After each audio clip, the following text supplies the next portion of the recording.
It felt almost impossible to say the words out loud. My wife cheated.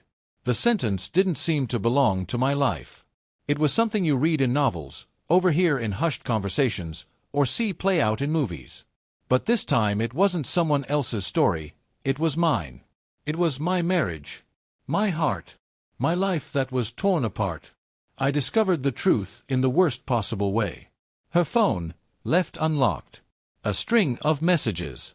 The kind of words that brand themselves into your mind the moment you read them. Asterisk last night was amazing. I can't wait for next time. Asterisk 10 small words. Words that carried the weight to destroy 10 years of love, trust, and shared life. When I confronted her, there was no denial, no scrambling to explain. Just a flat, emotionless response. I haven't loved you in a long time.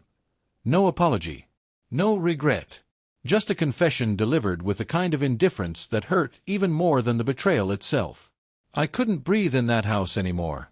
I grabbed my keys and left, driving aimlessly until I ended up at my office.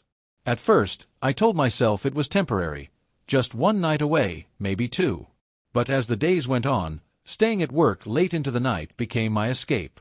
My desk, my spreadsheets, the quiet glow of a monitor. They were lifeless, yes, but they didn't betray me. They didn't lie. That's when Clare started noticing. She was my boss, mid-40s, sharp and commanding. The kind of woman who walked into a room and immediately held it without needing to say a word. One night, after most of the office had gone, she passed by my cubicle and stopped. With a teasing tone, but serious eyes, she asked if I planned on living at the office. I forced a smile, gave her a half-truth. She didn't buy it. She told me bluntly that whatever was keeping me there was eating away at me, and if I wasn't careful, it would destroy me. Then she walked away, but her words stayed. Clare had this way of seeing people, of reading between the lines. A few nights later, she came back with 2 mugs of coffee. She sat down and gave me a choice: talk or just drink in silence while she kept me company.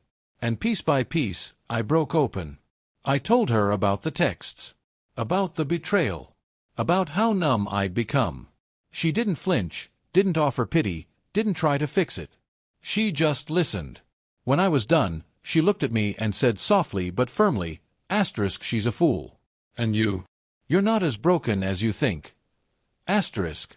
For the first time in weeks, I felt seen. Not as the man who'd been discarded, but as someone who still mattered.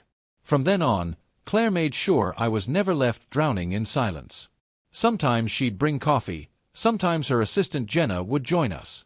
Jenna was younger, bright, quick to laugh, a spark of light that filled any space she entered.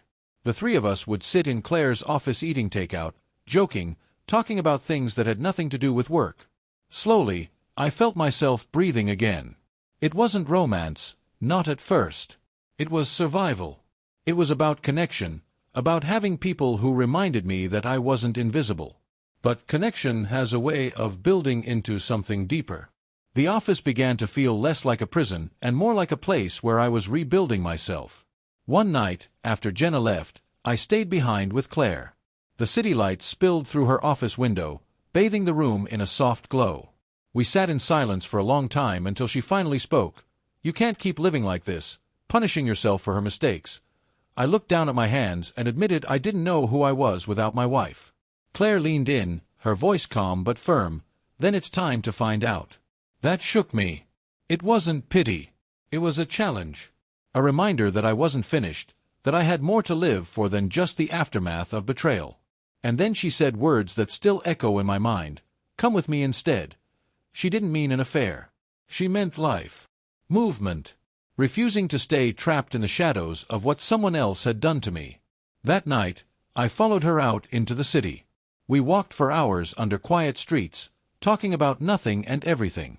And for the first time since my world shattered, I felt free. I wasn't just the man whose wife cheated. I was more. Weeks passed. Then months. Eventually, my wife came back, crying, apologizing, saying she'd made a mistake. Once upon a time, I would have caved. But I remembered Clare's words, come with me instead. Not with her, not with anyone, but with life itself. And so I said no. I told her I deserved better.